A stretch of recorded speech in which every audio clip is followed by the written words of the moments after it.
नमस्कार दोस्तों, जय हिंद। मैं Rajiv Kumar Rao, retired deputy commandant CRPF, आपका सरकारी सेवा न्यूज यूट्यूब चैनल पे स्वागत करता हूं।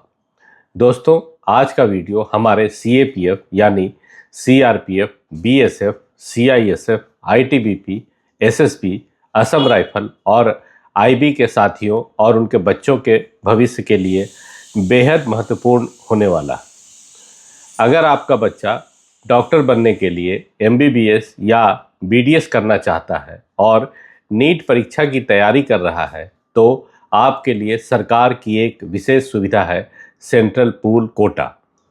हर साल ministry of health and family welfare CAPF और आईबी के कार्मिकों के बच्चों के लिए कुछ एमबीबीएस और बीडीएस की सीट रिजर्व करती है। जैसे 2025-26 के सत्र के लिए 26 एमबीबीएस और 3 बीडीएस की सीटें आवंटित की गई थी। इसमें सबसे बड़ी चुनौती क्या है? चुनौती है समय। नीट का रिजल्ट आने के बाद हमारी फोर्सेज जैसे सीआईएसएफ, बीएसएफ, सीआरपीएफ, आईटीबीपी इन सीटों के लिए एप्लीकेशन मांगती है और इसके लिए समय बहुत कम मिलता है। एमएचए भी चाहता है कि काउंसलिंग के प्रक्रिया रिजल्ट आने के बाद अगस्त तक पूरी हो जाए। इतने कम समय में सारे जरूरी दस्तावेज जुटाना लगभग नामुमकिन हो जाता है, वो भी उन साथियों के लिए जो सुदूर इलाके में यानी फार फ्लंग एरिया में पोस्टेड है। इसमें से खासकर जो कैटेगरी सर्टिफिकेट जैसे दस्तावेज को तुरंत प्राप्त करना बहुत ही कठिन काम है। इसलिए अगर आपका बच्चा नीट 2026 देने की तैयारी कर रहा है, तो आपको कौन कौन से दस्तावेज अभी से तैयार करने हैं, उसकी पूरी और सटीक जानकारी मैं आज आपको दूंगा। तो अंत तक यह वीडियो जरूर देखिएगा। सेंट्रल पूल कोटा किसे और कैसे मिलता है, यह जानना भी बेहद जरूरी है कि इन सीटों का आवंटन कैसे होता है। यह चयन नीट 2026 में प्राप्त अंकों और आपकी प्रायोरिटी कैटेगरी के आधार पर होता है। एमएचए के गाइडलाइंस के अनुसार 3 प्रकार की प्रायोरिटीज निर्धारित की गई है। प्रायोरिटी 1 उन जवानों के बच्चे या वीर नारी जो एक्शन में शहीद हुए यानी किल्ड इन एक्शन के केसेस, आईबी के संदर्भ में जिनकी मृत्यु हार्नेस में हुई है और परिवार आर्थिक तंगी से गुजर रहा हो, यह एमएचए द्वारा जांच के बाद ही शामिल किया जाता है। प्रायोरिटी 2 उन जवानों के बच्चे, वीर नारी या पत्नी जो एक्शन में अस्थायी रूप से विकलांग हो गए हों और उन्हें सेवा से बोर्ड आउट कर दिया गया है। प्रायोरिटी 3 सभी सेवारत और रिटायर्ड कार्मिकों के बच्चे के लिए है। यहाँ ध्यान देना आवश्यक है कि एसएसबी के मामले में नॉन कम्बटाइज्ड कार्मिकों के बच्चे केवल प्रायोरिटी 1 और प्रायोरिटी 2 के लिए ही पात्र हैं। वहीं आईबी कर्मियों के बच्चे अब तीनों प्रायोरिटीज के लिए पात्र हैं। इसमें चयन भी इसी क्रम में होता है, पहले प्रायोरिटी 1, फिर प्रायोरिटी 2 और अंत में बची हुई सीटों पर प्रायोरिटी 3 के उम्मीदवारों का चयन उनकी नीट रैंक के आधार पर होता है। इसकी तैयारी 2 चरणों में करनी होगी और इसके लिए क्या क्या डॉक्यूमेंट्स तैयार करने होंगे यह जानना बेहद जरूरी है। पहला चरण है नीट 26 का एप्लीकेशन फॉर्म भरने के लिए, जिसकी संभावित तिथि फरवरी 2026 होने वाली है। दूसरा चरण है नीट 2026 का रिजल्ट आने के बाद सेंट्रल पूल कोटा का फॉर्म भरने के लिए, जिसकी संभावित तिथि जून या जुलाई होने वाली है। तो आइए हम यह समझते हैं कि नीट 2026 के लिए क्या क्या जरूरी दस्तावेज हैं। जैसा कि आप जानते हैं, नीट का फॉर्म एनटीए यानी नेशनल टेस्टिंग एजेंसी द्वारा ऑनलाइन भरवाया जाता है। फॉर्म भरते समय कुछ दस्तावेज स्कैन करके अपलोड करने होते हैं। इनमें से कुछ दस्तावेज बनवाने में समय लगता है और जिनकी तैयारी आपको अभी से करनी है वो है जैसे कि रीसेंट पासपोर्ट साइज फोटोग्राफ। यहाँ यह ध्यान देना आवश्यक है कि फ़ोटो का बैकग्राउंड सफ़ेद होना चाहिए। इसमें आपका 80% चेहरा बिना मास्क के और दोनों कान साफ दिखने चाहिए। पोस्ट कार्ड साइज फोटोग्राफ, जी हाँ, पासपोर्ट साइज के अलावा आपको एक 4 इंच गुना 6 इंच का पोस्ट कार्ड साइज फोटो भी स्कैन करके अपलोड करना होगा। सिग्नेचर हो, left and right hand fingers and thumb impressions, category certificate जैसे SC certificate, ST certificate, OBC non creamy layer certificate, EWS certificate. जैसा मैंने आपको पहले ही बताया था, यह सबसे अहम दस्तावेज है। यह सेंट्रल लिस्ट के फॉर्मेट में होना आवश्यक है। क्लास 10th का पासिंग सर्टिफिकेट, यह आपके जन्म तिथि के प्रमाण के लिए अनिवार्य है। क्लास 10th का मार्कशीट, इसके अलावा सीजीपीए कन्वर्जन सर्टिफिकेट। यहाँ यह ध्यान देने की ज़रूरत है कि अगर आपकी 10वीं की मार्कशीट में मार्क्स की जगह सीजीपीए या ग्रेड्स दिए गए हैं, तो आपको उस सीजीपीए को परसेंटेज में बदलने का इक्विवेलेंसी सर्टिफिकेट भी साथ में स्कैन करके पीडीएफ बनाना होगा। आइडेंटिटी प्रूफ, आपको अपने पहचान पत्र जैसे Aadhaar card, passport, voter ID card की स्कैन्ड कॉपी भी अपलोड करनी होगी। यह उस ओरिजिनल आईडी से अलग है जो आपको परीक्षा केंद्र पर ले जानी होती है। एड्रेस प्रूफ में प्रेजेंट एड्रेस प्रूफ और परमानेंट एड्रेस प्रूफ दोनों के लिए डॉक्यूमेंट अपलोड करने का प्रावधान है। इसके लिए आप आधार कार्ड या कोई अन्य सरकारी दस्तावेज इस्तेमाल कर सकते हैं। पीडब्ल्यूबीडी सर्टिफिकेट, जो उम्मीदवार दिव्यांग श्रेणी में आते हैं उन्हें निर्धारित प्रारूप में सर्टिफिकेट अपलोड करना आवश्यक है। जैसा कि आपने देखा, passport size photo, post card size photo, signature, left and right hand fingers and thumb impression, ये सब नोटिफिकेशन आने पर आसानी से तैयार कर सकते हैं। सबसे ज़्यादा दिक्कत कैटेगरी सर्टिफिकेट में आती है, इसलिए उसे प्राथमिकता दें। नीट 2025 का नोटिफिकेशन 7 फरवरी 2025 को आया था, तो उम्मीद है कि नीट 2026 का नोटिफिकेशन भी फरवरी 2026 के आसपास ही आएगा। आपके पास सर्टिफिकेट बनवाने के लिए अब ज़्यादा समय नहीं बचा है। जैसे ही नीट 2026 का रिजल्ट आएगा, आपकी फोर्स, सीआरपीएफ, बीएसएफ, सीआईएसएफ आदि फोर्सेस तुरंत एप्लीकेशन मांगेंगी।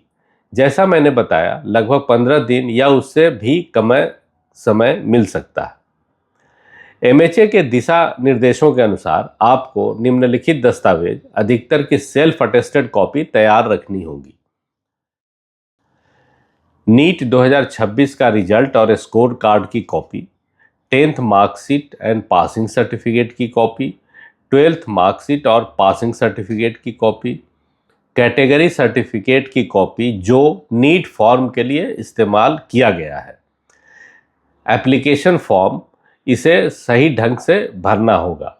सर्विंग सर्टिफिकेट, यह सेवारत कार्मिकों के लिए है, इसे यूनिट द्वारा जारी किया जाएगा। पीपीओ या रिटायरमेंट सर्टिफिकेट, यह सेवानिवृत्त कार्मिकों के लिए लागू है। एक अंडरटेकिंग सर्टिफिकेट भी देना होगा जो इस आशय के साथ होगा कि पहले किसी भाई या बहन ने इस कोटे का लाभ नहीं लिया। फिटनेस सर्टिफिकेट, यह आम तौर पर एप्लीकेशन फॉर्म के साथ ही होता है और डॉक्टर से हस्ताक्षर करवाना होता है। डेथ सर्टिफिकेट, प्रायोरिटी 1 या सामान्य मृत्यु के मामलों में देना होगा। गैप सर्टिफिकेट, यदि 12वीं के बाद पढ़ाई में गैप है तो यह सर्टिफिकेट भी आवश्यक है। यदि आप प्रायोरिटी 1 या प्रायोरिटी 2 श्रेणी के अंतर्गत आते हैं तो उपरोक्त दस्तावेजों के अलावा आपके पास निम्नलिखित दस्तावेज अनिवार्य और सबसे महत्वपूर्ण है।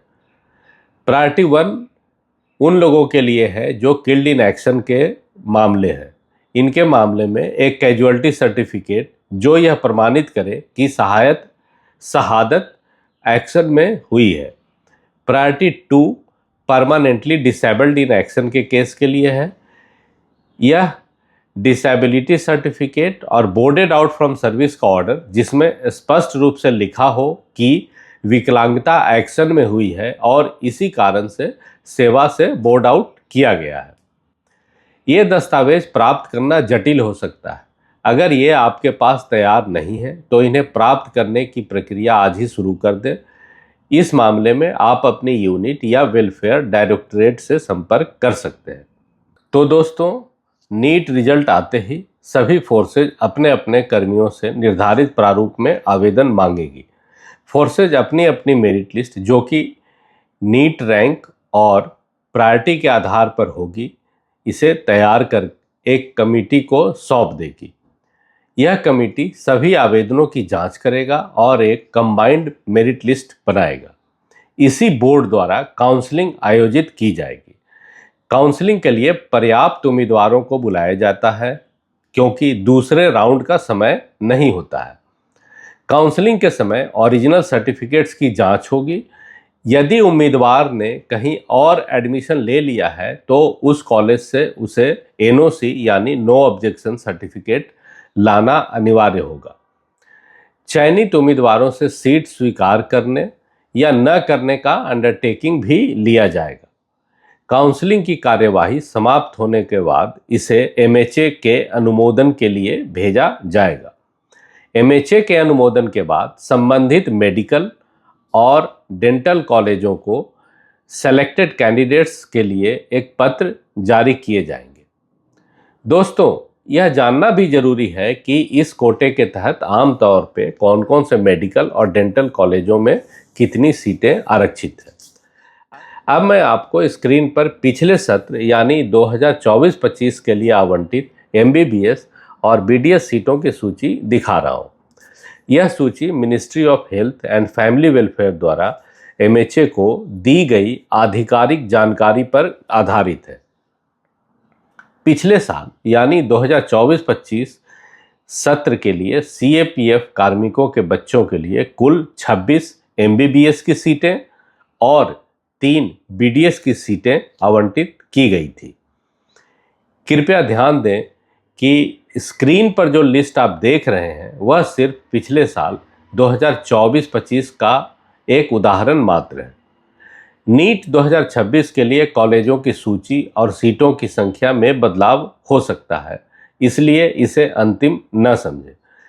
इस लिस्ट से आपको एक अंदाजा लग जाएगा कि किन किन राज्यों और शहरों में सरकारी मेडिकल कॉलेज और डेंटल कॉलेजों में इस कोटे के तहत सीटें आवंटित होती हैं। आप वीडियो पॉज करके इस लिस्ट को ध्यान से देख सकते हैं। जैसे ही नीट 2026 के लिए सेंट्रल पूल कोटे की आधिकारिक सूची जारी होगी, मैं आपको अपने चैनल के माध्यम से अपडेट करने की पूरी कोशिश करूंगा। तो दोस्तों, इस मामले में मेरा एक सुझाव है कि सेंट्रल कोटा हमारे बच्चों के लिए डॉक्टर बनने का एक सुनहरा अवसर देता है, लेकिन जानकारी और सही समय पर तैयारी न होने के कारण मैंने कई बार देखा है कि हमारे बच्चे इस अवसर से चूक जाते हैं। अतः मेरी आपको यह सलाह है कि कैटेगरी सर्टिफिकेट यदि आप एससी, एसटी, ओबीसी या ईडब्ल्यूएस श्रेणी में आते हैं तो सेंट्रल गवर्नमेंट का मान्य प्रमाण पत्र आज ही बनवाना शुरू करें। फरवरी 26 का इंतजार बिल्कुल न करें। प्रायोरिटी डॉक्यूमेंट्स जैसे कि प्रायोरिटी 1 या 2 के लिए casualty, disability certificate, board out order जैसे दस्तावेज अगर उपलब्ध नहीं हैं तो उन्हें प्राप्त करने की प्रक्रिया तत्काल शुरू करें। एक रेडी फाइल भी रखें जिसमें 10वीं 12वीं की मार्कशीट, पीपीओ यदि रिटायर्ड हैं, वर्तमान एड्रेस प्रूफ और परमानेंट एड्रेस प्रूफ की फोटोकॉपी कराकर एक फाइल में तैयार रखें। जैसे ही नीट 2026 का रिजल्ट आए, अपनी फोर्स की वेबसाइट, वेलफेयर सर्कुलर और अपनी यूनिट या वेलफेयर डायरेक्टरेट से तुरंत संपर्क करें या नोटिस बोर्ड पर नज़र रखें। एप्लीकेशन फॉर्म आते ही इसे तुरंत भर कर अपने ऑफिस में जमा कर दें। नीट ब्रोशर और ministry of health and family welfare की गाइडलाइंस के अनुसार अपने बच्चे की शैक्षणिक योग्यता, 12वीं में पीसीबी के अंक और नीट परसेंटाइल की पात्रता भी सुनिश्चित कर ले। यह जानकारी ज़्यादा से ज़्यादा सीएपीएफ साथियों तक पहुंचाएं ताकि उनके बच्चे भी इसका लाभ उठा सके। अगर आपके मन में कोई भी सवाल है तो नीचे कमेंट सेक्शन में ज़रूर पूछें, मैं आपकी सहायता करने की पूरी कोशिश करूंगा। वीडियो पसंद आया हो तो इसे लाइक करें, अपने सारे कलीग्स और दोस्तों के साथ शेयर करें ताकि उन्हें भी यह जानकारी मिल सके, और इस चैनल को सब्सक्राइब करना न भूलें। अगले वीडियो में फिर मिलेंगे एक और महत्वपूर्ण जानकारी के साथ। तब तक अपना और अपने परिवार का ध्यान रखें। आप सब खुश रहें, स्वस्थ रहें। जय हिंद।